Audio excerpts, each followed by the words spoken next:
Բարի երեկո, մեկնարկել է նոր տարին 2015 թվականը, իսկ նոր տարվա մեկնարկը մեզ համար նշանավորվեց չափազանց կարևոր մի իրադարձությամբ։ Շատերի համար կարևոր եւ լավ իրադարձություն, շատերի համար կարևոր, բայց ոչ ցանկալի, բայց արդեն կայացած փաստ է Հայաստանը Եվրասիական տնտեսական միության անդամ է։ Սա երկրի հարցը ծրագիրն է, ես այսօր զրուցելու եմ ազգային ժողովի նախկին падգամավոր, կամ ավելի ճիշտ կլինի ասել Գերագույն խորհրդի եւ ազգային ժողովի նախկին падգամավոր Աղասի Արշակյանի հետ։ Բարի երեկո, պարոն Արշակյան։ Եվ սկզբից ասեմ շնորհավոր Ամանոր եւ Սուրբ Ծնունդ։ Շնորհավոր ձեր տոները։ Շնորհակալություն, բայց այս տարվա մեր նոր տարին մի քիչ չէ, բավականին կոնկրետ ինձ համար եզակի էր, որտեվ նոր տարվա տոնական առաջին օրերը մենք զբաղված էինք մեր լավ ընկերոջ Վահամերիկ Վահան Հովհաննիսյանի արարողություններով։ Դուք կարծես կանխեցիք իմ հաջորդ հարցը կորուստների մասին պիտի լիներ։ Դե ես դրա համար ուզում եմ մեր խոսքը ձեր ենթադրվելիք թեմային անցնելուց առաջ կուզենայի առիթ ստեղծվել, ես մի անգամ եւս ցավակցեմ նրա ընտանիքին ու բոլորին ճանաչում եմ, նաև իր հայրիկին էի լավ ճանաչում։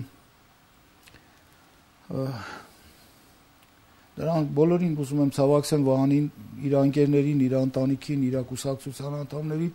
եւ մեծ խոսք ասած չեմ լինի, եթե ասեմ մեր ողջ ժողովրդին, որտեվ ինքը շատ ժողովրդական մարդ էր, իր կուսակցական պատկանելությունով հանդերձ նա նաև վայելում էր այլ գաղափարակիրների, այլ գաղափարի հետևորդների հարգանքն ու սերը։ Այդ իմաստով ինձ որպես ընկեր եւ նախկին աշխատակից, նախկին գործընկեր խորհրդարանական երկու գումարումներում թողել է վառ տպավորություն ոչ միայն լավ մարդու, լավ խորհրդարանականի, այլև բարձր ինտելեկտի տեր, գրագետ մարդ, ում գլխավորությամբ, ասենք, լինում էին գործողումների, մասնավորապես հայ-ռուսական խորհրդարանական հանձնաժողովի կազմում։ Դուք երկու գումարում աշխատել եք միասին։ Երկու գումարում իր հետ եմ աշխատել։ Ես 3 գումարում եմ падգամավոր եմ, բայց 2 գումարում աշխատել եմ Վահանի հետ նաև։ Եվ այն դեպքերից էր, որ ես գործողումներ գնալուց նրա հետ, նրա գլխավորությամբ ինձ շատ վստահ եմ զգացել, որովհետև գիտեմ իմ երկրի պատվիրակությունը գլխավորում է մի մարդ, որը ոչ միայն ունի գաղափարական, ասենք լեզվական, մարդկային, այսպես թույլ տեղեր, այլև ինքը իր բարձր ինտելեկտով կարող է նաև մեր ժողովուրդը լավ ներկայացնել։ Այդ իմաստով շատ դրական լավ հիշողություններ են մնացել իր մասին եւ ինձ համար ուզում եմ մեր ունկնդիրները իմանան, որ կրկնակի ցավ է, ինքը իմ համար շարքային գործընկեր չի եղել, ինքը շատ լավ մարդ է եղել։ Եվ չնայած մեր գաղափարական առանձնակի տարաձայնություններին, միշտ իմ գործունեությանը ինքը վերաբերվել է հարգանքով։ Ես ավելին ելի առաջ անցնելով ասեմ, նույնիսկ իր հայրը ասում էր աղասու գործունեության հետ կապված տենց շուտապույտ սխալ կարծիքներ մի հայտնեք։ Ինքը ոչ գովասանքի էր ենթարկում են ինչ ես անում եմ եւ ոչ էլ դատապարտում էր, հասկանում եք, նա հավատում էր, որ ես որպես ազնիվ հայ մարդ իմ ճանապարհն եմ, իմ ճանապարհով եմ իմ ժողովրդին ուզում օգտակար լինել։ Սա էր, բայց հետո գիտեք ոնց եղավ։ Այն մարդիկ, որ տասնամյակներ շարունակ, ասենք, իմ նման մարդկանց գործունեության դեմ են հանդես եկել, մի խոսքից հետո մի անգամից դառան Դուք արդեն սաղում անցանք դեպի իմ հարցի հետևորդները դարձան։ Դե, ինչ ասեմ, կուտակված հարցեր շատ կան դրա համար։ Դե ներող կլնեք, որ ես ձեր հարցերը կանխած գալով թե ինչ պիտի ասեմ։ Առաջի մասնով խնդրեմ իմ հարցերը։ Լավ, քանի որ անցանք արդեն, վստահ եմ դուք այն գործիչներից եք, ում համար Հայաստանի անդամակցությունը Եվրասիական տնտեսական միությանը սպասված եւ կարեւոր եւ լավ իրադարձություն էր։ Ես դա մի տարուց ավել առաջ ասեցի, որ դա մեր արտաքին քաղաքականության մեջ վերջի 16-17 տարվա ամենաշրջահայաց քայլն էր։ Ոչ թե նրա համար, որ դա իշխող վերնախավում հանգարցակի ծնվեց սեպտեմբերի 3-ին, Հաստատ նրանք էլ ղեկավարությունը գոնե մտածել է, հասել է եւ տեսել է, որ այդ տարբերակը ցավոք սրտի ալտերնատիվություն չունի։ Ցավոք սրտի։ Եվ ինչքան մենք հեռանում ենք անկախության հայտարարելու օրերից, մեր վիճակը ավելի բարդանում էր, որտեղ մենք անկախության ատրիբուտները ցավոք սրտի այդ տարիների ընթացքում մասնակի արդեն տվեցինք, վաճառեցինք ուրիշ պետությունների։ Բայց հիմա ավելի շատ չենք տալիս։ Գիտեք, հիմա ինչ են թողել այդ անկախությունից։ Ես հումոր չարժի հիմա այս հաղորդման մեջ անել, բայց բոլոր քաղաքագիտական գրականություն մեջ, քաղաքագիտական այբենական ուրեմն գիտելիքներով ցանկացած երկրի անկախությունը, անկախության մակարդակը, դա հարագումար է տվյալ երկրի տնտեսության անկախության, էներգետիկայի անկախության, կապի տրանսպորտի անկախության, ու էլի իհարկե այնտեղ ատրիբուտներ կան, գումարած քաղաքացիների ազատության մակարդակի հանրագումարին է հավասար։ Հիմա մենք այդ բոլոր ատրիբուտները մաս-մաս տվել ենք օտարներին եւ հիմա ինչ ենք ուզում։ Բայց դուք այս գաղափարի կամ մոտավորապես այս գաղափարի կրողներ եք դեռևս այն ժամանակ, երբ որ այդ ատրիբուտները մենք չէինք տվել, հա 1997 թվականի ամենակարևոր քաղաքական իրադարձությունների թվում Ռուսաստան, Բելարուս, Հայաստան հայկական ժողովրդական նախաձեռնություն կազմակերպության ներկայացուցիչ Աղասի Արշակյանը առաջին հերթին նշեց Ռուսաստան, Բելարուս, Հայաստան միության օգտին հավաքած 1 միլիոնից ավելի ստորագրությունները։ Այսինքն սա այն էր, ինչ դուք ցանկանում եք կամ մոտավորապես այն էր, ինչ դուք ցանկանում եք 97 թվականին։ Այո, 97 թվականին մենք այդ կազմակերպության նախաձեռնողներից էինք։ Ավելին, ես պետք է ասեմ 2000 թվականի հունվարին մենք ստեղծեցինք խորհրդարանական նաև այդպիսի նախաձեռնություն եւ 41 թե 42 падգամավորներ միացան մեր այդ նախաձեռնությանը։ Մեր այդ նախաձեռնությունը մենք դարձրեցինք Ռուսաստանի եւ Բելարուսի միության խորհրդարանական վեհաժողովի դիտորդի կարգավիճակ ստա եւ մենք տարեկան 2 անգամ մեր պարլամենտականներով մի փոքր խմբով գնում մասնակցում ենք այդ միջոցառումներին։ Եվ եթե լավ եք հիշում, դրանից հետո էր որ վերաբերմունքը փոխվեց Ռուսաստանում հայերի նկատմամբ։ Եթե հիշում եք, Ռուսաստանում մի պերիոդ կար, մի էտապ կար, որ վրացիների հետ էին հակադրվել, չեչենների հետ էին, չեչենական պատերազմ կար եւ այսպես ճակերտներում ասած բոլոր սևերը միատեսակ էին դարել եւ ճնշվում էին, հալածվում էին։ Այդ թվում հայերը, որտեվ կովկասցիների էին բան։ Բայց երբ որ մենք արեցինք այդ նախաձեռնությունը, հայերը այդ խմբից մեխանիկորեն դուրս եկան եւ վերաբերմունքը Հայաստանում, Ռուսաստանում այդ ժամանակավոր ապրող եւ աշխատող հայերի նկատմամբ կտրուկ փոխվեց։ Ես միգուցե դա լավ օրինչ չի, որ ես ասում եմ, միգուցե լավ օրինչ չի, որ մեր քաղաքական ղեկավարությունն էլ 17 տարի անց եկավ այդ մտադրությանը եւ այդ իր որոշումը կայացրեց։ Միգուցե Հայաստանը զարգացման ել ավելի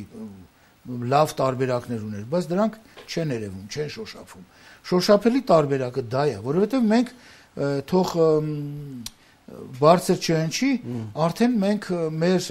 հայկական սփյուռքի մոտավորապես կեսը Ռուսաստանում ապրում, ամբողջ աշխարհի հայկական սփյուռքի կեսը մոտավորապես Ռուսաստանում ապրում, եւ Ռուսաստանում ապրող հայերի թիվը ցավոք սրտի գերազանցում է Հայաստանում ապրող հայության թվին։ Այսինքն այս դեպքում կեցությունն է որոշում, գիտակցությունը սկզբունքն է, որ ասում եք սա էր ամենաճիշտը։ Չէ, իհարկե չէ։ Դա դառնում է երկրում վարվող քաղաքականության հետևանք։ Երբ որ երկրում տիրում է տոտալ անարդարություն է տիրում, հայրենիք հասկացողությունը կամաց վերահացվում կամ պետություն հասկացողությունը ավելի շուտ վերահացվում տարածքի։ Համաձայն Մասաները երբ որ տեսնում են, ուրեմն անզուսպ թալանը մի կողմից, մարդկանց վիճակի ուրեմն վատթարացումը մյուս կողմից, անջրպետը իշխանության եւ ժողովրդի միջև գնալով խորանում է եւ ոչ մի կերպ մարդիկ չեն կարողանում հասնել արդարության, նրանք երկրի նկատմամբ, պետության նկատմամբ, ոմանք էլ հայրենիքի նկատմամբ առանց գիտակցելու, որ հայրենիքը ախր ոնց ասեմ, հայրենիքից չեն փախչում վատ ելնելու համար, նեղ ելնելու համար, սոված ելնելու համար։ Հայրենիքից փախնում են այն ժամանակ, երբ որ այնտեղ անարտար է։ Համաձայն եմ, շատ լավ եք ասում, բայց այս պարագայում Եվրասիական տնտեսական միության հիմնադիր երկրներն են արդարության մեր փարոսը։ Միգուցե ասում եք ուրիշ շոշափելի զարգացման հեռանկար չկար։ Այս դեպքում համեմատության մեջ են ասել Եվրամիության երկրները։ Չէ, Եվրամիության ինչ կապ ունի Եվրամիության։ Չէ, կապ ունի, որ որքանով բանակցություններ են երեք։ Ես այն եզակի պատգամավորն եմ, ինձ Եվրոպան քիչ բան արեք, որտեվ ինչքան էլ իմ աչքը մտցնեն Եվրոպան։ Ես մնում եմ դեռևս 2000 թվին իմ մի արած խորհրդարանում 2001 թվին, երբ որ մեզ Եվրախորհուրդ էին անդամակցություն էին մտցնում, այդ քվեարկությունից առաջ ես միակ անձնավորություն եմ եղել, որ ելույթ եմ ունեցել եւ կողմ չեմ քվեարկի Հայաստանի Եվրախորհրդի անդամակցության խնդրին։ Այն ժամանակ արտգործնախարարը ինձ տրիբունայից հատուկ իմ անձը շեշտելով խնդրեց, որ ես դեմ չլինեմ այդ հարցին եւ այլն, որ նույնիսկ ինձ նման մարդու համար, բայց ես այն ժամանակ ասեցի առաջի 20 տարին պարոնայք Եվրոպայից մենք ոչ մի լավ բան չենք սովորելու։ Սովորելու ենք այն հայտնի 4 բանը, ինչը մեր երկրում տասնապատիկ ավելացավ այս անցած 14-15 տարիների ընթացքում։ Չթվարկեմ այդ անունները, աղանդներ եւ այլն մյուս այլասերվածություններ եւ այլն։ Այսինքն եվրոպական մարդու իրավունքների արժեքների մեջ դրանք այդ վատ բաները չեն, որ մտնում են առաջերտին։ Ազատություններն են ընտրական իրավունքի օրինակ, չէ՞, դա մարդու գլխավոր իրավունքը ընտրության իրավունքն է։ Եթե դու այդ ընտրական իրավունքը իր տարիներ շարունակ թույլ չես տալիս իրականացնել, մարդն էլ փախնում է։ Մարդն էլ իրան կամ դրածո մարդիկ ես դնում, ովքեր գալիս են 2-300,000 ձայն խաբելով ժողովրդից վերցնում են, հետո այդ փաթեթով այդ ձայները տանում հանձնում են իշխանությանը։ Մարդը իրան մեղավոր ազգում, մասնակից ազգում այդ ապօրինությունների եւ թողում գնում է։ Հիմա ինձ ուզում եմ հասկանալ, թե դուք 97 թվականից հասկանալի է, կայուն դիրքորոշում ունեք, 97 թվականից գործել եք ակտիվ, ստորագրություններ եք հավաքել եւ այլն։ Հիմա ես ուզում եմ հասկանալ, ինչն է մղել դրան։ Հասնում եմ կեցությունն է որոշում գիտակցությունը, որովհետեւ մեր սփյուռքի մեծ մասը Ռուսաստանում է, որովհետեւ մեր նյութական միջոցները այնտեղից են։ Թե սա նաեւ քաղաքակրթական Սա իհարկե քաղաքակրթական հիմքեր ունի, որովհետեւ ինչ ուզում եք ասեք, մենք նույն Ռուսաստանի հետ քաղաքակրթական նույն դաշտում ենք եւ նույն քաղաքակրթական դաշտի սերունդներն ենք։ Մենք համաշխարհային գրականությանն էլ, գիտությանն էլ, հայլև շատ ու շատ բաների առաջերտին ծանոթացել ենք ռուսաց լեզվի միջոցով եւ մեր մեր հանրապետության բնակչությունը եզակի էր նախկին խորհրդային միության մեջ իր ռուսերեն լեզվի գիտությամբ, թեև Հայաստանում այն ժամանակ էլ հայոց լեզուն էր համարվում պետական լեզու։ Հասկանում եք, մենք այն ժամանակ խոսում ենք, թե 72,000 հայ երեխա գնում է 800,000 դպրոցականներից գնում է ռուսական դպրոց, բայց մենք մեր վարած քաղաքականության պատճառով մի 10-15 տարի հետո արդեն կես միլիոն հայ երեխա էր դպրոց դրսում գնում, որտեղ զուգահեռ հայերեներ չեն էլ անցնում։ Հասկանում եք, նախ մեր քաղաքականության հետևանքով էր, որ մեր ծնելիությունը 80-84,000-ից տարեկան ծնունդներից իջավ 32,000, հետո մի կերպ հասավ 45,000-ի, հիմա նորից իջել է 37-38,000։ Այնինչ ունենք մենք մեր երկրի ներսում, այդ հասկանալի է, մենք այն ժամանակ մտածում էինք, այս բոլոր բաները տեսնում էինք, որ պետք է Հայաստանում աշխատատեղեր լինեն, Հայաստանը չպետք է գիտատար բաներով պետք է զբաղվի։ Հիմա նոր անուն են դրել ինովացիոն տեխնոլոգիաներ բաներ, այն վաղ միշտ էլ եղել է Հայաստանը գիտատար արդյունաբերություն է ունեցել։ Դուք հիմա հիշեք, օրինակ գիտատար արդյունաբերության ես մի 5 գիգանտ ասեմ, դրանցից ինչ է մնացել, փոշի է մնացել, չէ՞։ Նույն ասենք Սիրիուս, նույն Մերգելյան ինստիտուտի համակարգը, եւ Կոմիտասի եւ Չարբախի բանը, էլեկտրոպրիբոր միավորումը։ Տեսեք, մենք Սուզանավերի հատուկ սարքավորումներ էինք արտադրում։ Ես երեխա տղա եմ 21 տարեկան համալսարանը նոր ավարտած, գնում էի գեներալների հետ բաներ էի կնքում։ Սուզանավերի սարքավորումների գներ էի համաձայնեցնում։ Եվ դրանք արժեին 100,000-ավոր ռուբլիներ։ Պետք է ընդհանրել 100,000-ավոր դոլարներ, որտեղ գնողունակությամբ այն ժամանակ ռուբլին ոչ մի կերպ չէր զիջում։ Հասկանում եք, մենք այդ գիտատար բաներից նույն այդ Նաիրիտը, նույն այդ արդյունաբերական հարավի մյուս գործարաններ ինչ է մնացել, ոչ մի բան չի մնացել։ Մենք մտածում ենք, որ Եվրասիականի հետ կամ Ռուսաստան, Բելարուսի հետ տնտեսական ինտեգրացիայի շնորհիվ մենք կարող ենք վերակենդանացնել մեր որոշ Հիմա կարծում եք, որ Եվրասիական տնտեսական միության հետ անդամակցելով այդ միությանը մենք տնտեսությունը պիտի զարգացնենք, հա, աշխատատեղեր պիտի ստեղծվի, հա։ Անպայման ելնելու է։ Իհարկե նույն տեմպերով չի կարող լինել, որ ենթադրվում էր 97-ին, որտեղ մենք 97-ին բավականին մենք դեռևս չքայքայված կամ կիսաքայքայված բազա ունեինք։ Ճիշտ է, շատ դեպքերում դրանք հնացած տեխնոլոգիաներ էին կամ հնացած սարքավորումներ էին եւ այլն, բայց օրինակ նույն Մարս գործարանի, որի վրա մի քանի 100 ֆունտ ստերլինգի նորագույն սարքավորումներ ժամանակի շնչով տեղադրվեցին ու ոչ մի հատ չարտադրվեց, միջև հետո չգիտեմ, նրանք մեզ խաբեցին, թե սրանք Ռուսաստանն դե այդպես ասեմ, հա, թե սրանք ուրեմն համաձայնվեցին ինչ որ մի փոր հացով թե $100 միլիոն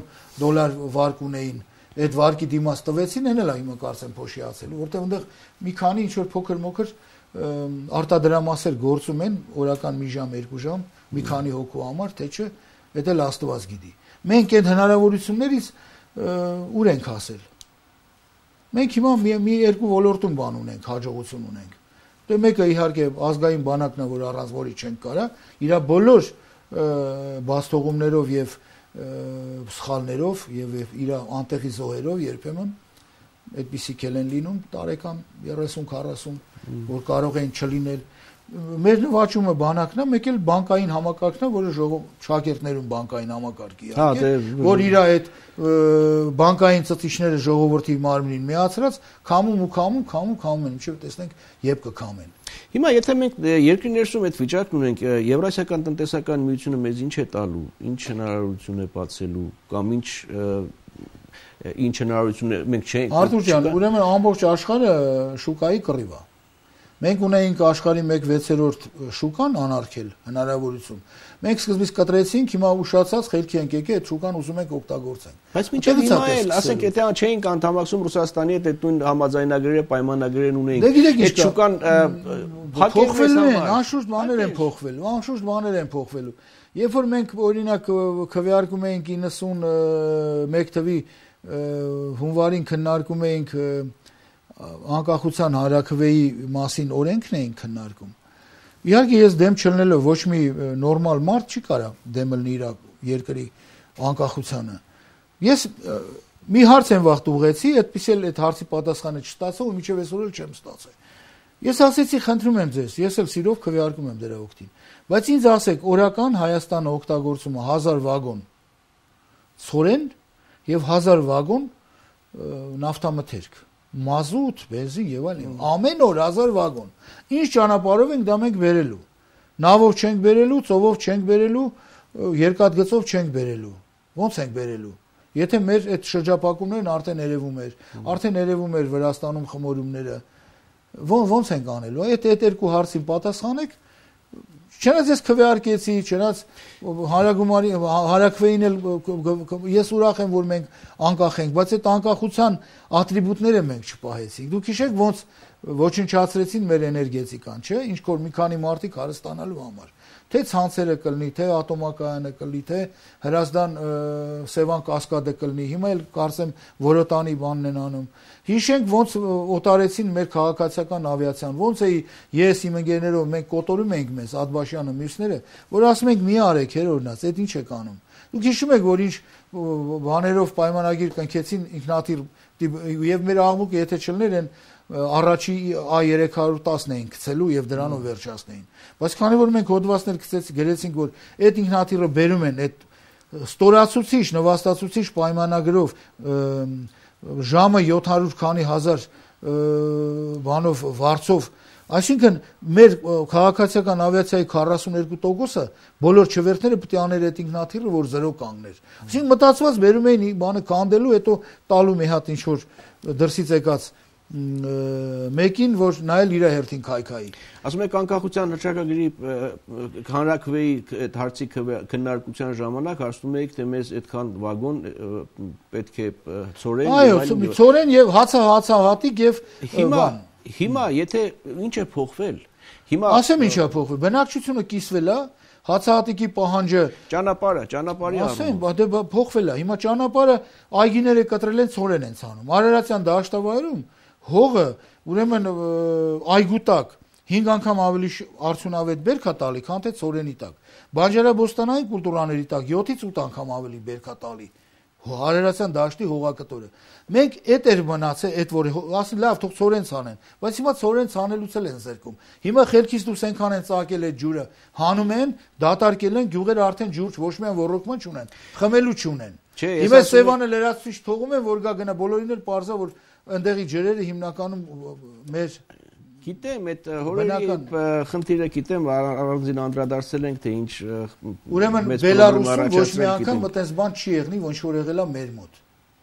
Պարզապես մեր երկրի ղեկավարները ցավոք սրտի աշկաթող արեցին այդ բաները եւ առանձին դեպքերում էլ ավերումին մասնակից եղան։ Առանձին դեպքերում գլխավորեցին այդ ավերը։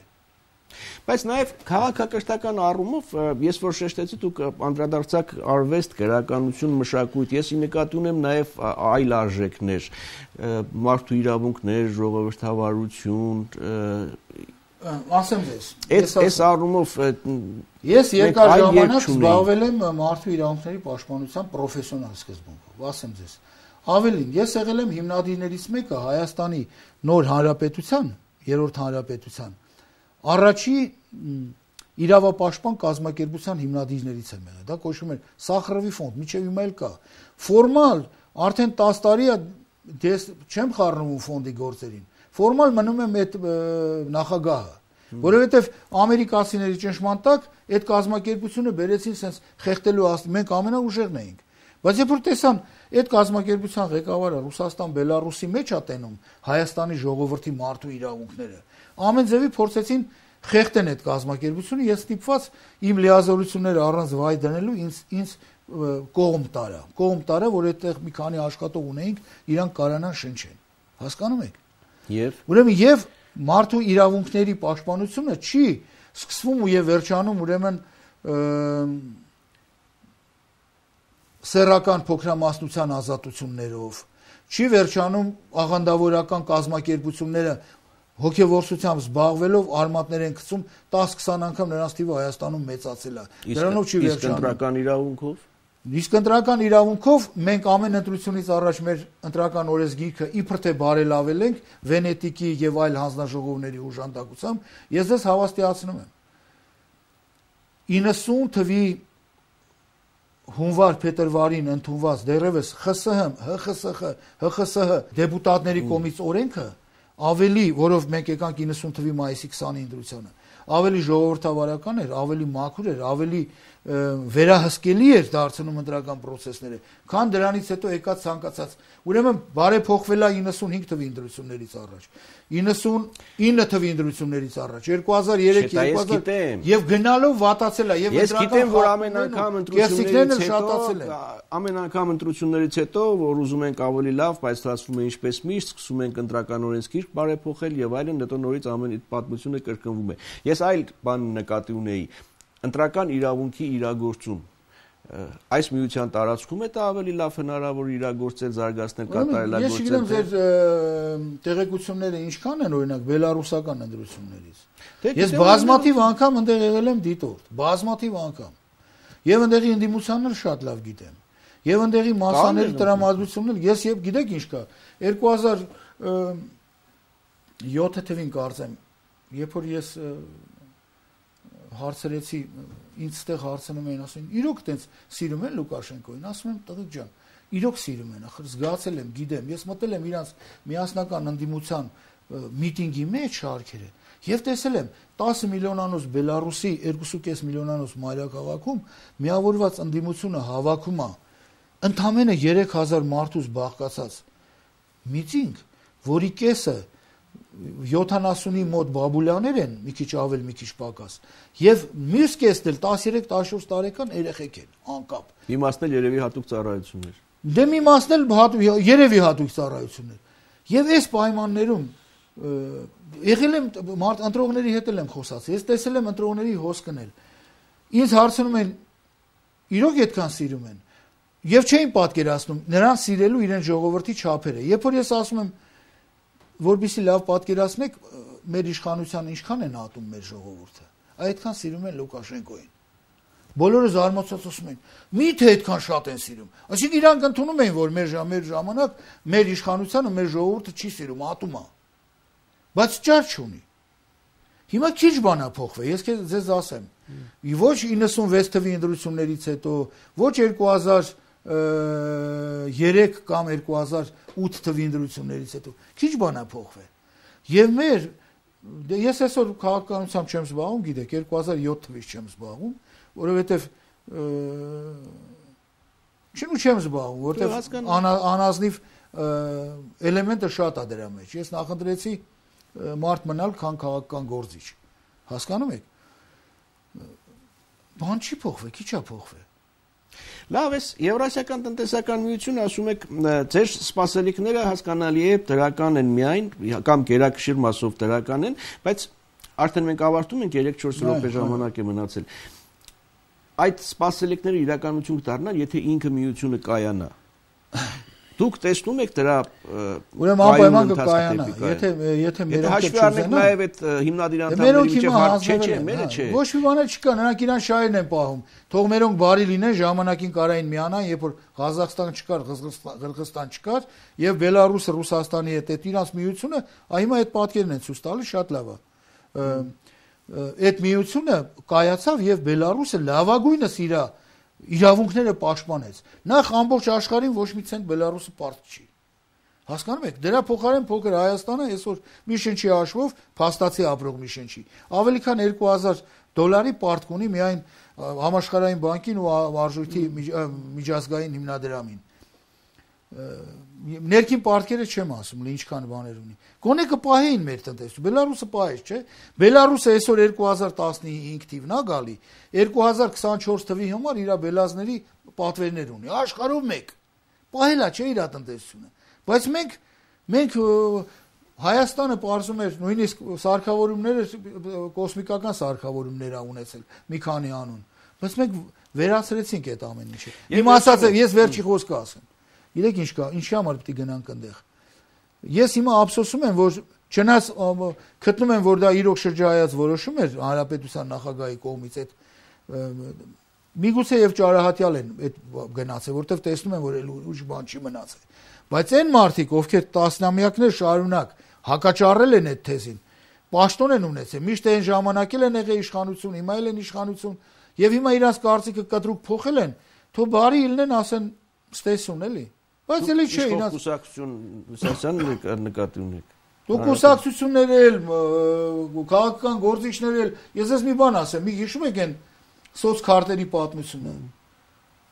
Ընդվզում է ժողովուրդը, չէր ուզում, չէ՞։ Ես էլ իրանց նման չի ուզում սոցքարտերի տակ ընկնել, չիպավորվենք sense այնպես։ Բայց երբ որ ոչ անհայտ մեկը եկավ դարավ այդ պայքարի ավանգարդիստը, ես սուսուփուս ասի ախպեր, ես այս պայքարից դուրս կգամ, հələ եթե նայելա պայքարում դրա ես գնամ այդ բանը վերցնեմ։ Հիմա մեկ-մեկ մտածում եմ, այն մարդիկ, ովքեր փրփուրը բերանին իմ դեմ խոսում են, ելույթ էին ունենում, Ռուս-Բելարուս Հայաստան նախաձեռնության շրջանակներում եւ պարլամենտում եւ պարլամենտից դուրս։ Հիմա ասում եմ նրանք են դարել այդ գործի դրոշակակիրը, ուզում եմ գնամ այն պատվալից հանեմ այդ մի խորանարդ մետր ստորագրությունները, որ մինչեւ հիմա ազնվոր են պահում։ 1,22,247 ստորագրություն։ Ուզում եմ հանեմ, բերեմ հրապարակում վառեմ։ Ասեմ լտես, այն բանը, որ ուզում են այս մարդիկ, ովքեր միշտ փայտ են մցրել, իրանց անձնական շահից ելնելով այդ գործի Արանքը փայտ են մցրել, որ խանգար են այդ անիվների մեջ։ 1 րոպե ու ավարտենք։ Մտահոգություններ չկան անդամակցելով հատկապես Ղարաբաղի հարցում։ Չէ, ոչ մի մտահոգություն էլ չկա, այդ Ղարաբաղի հարցը իրանք էլ չեն ուզում ուրեմն հələ բարձրաձայնեն, ոչ մի մտահոգություն էլ չի լինի։ Չեն ուզենա դուրս կգանք, թող տենց էլ իմանան մեր եվրասիական ընկերները։ Ղարաբաղի նեղություն կտան, ոնց որ մտել են, նենց խելոք դուրս կգան։ Շնորհակալ եմ զրույցի համար։ Այսքանը սա երկրի հարցը ծրագիրն էր, ես այսօր զրուցում էի Գերագույն խորհրդի եւ ազգային ժողովի նախին պատգամավոր Աղասի Արշակյանի հետ։ Լավ մնացեք։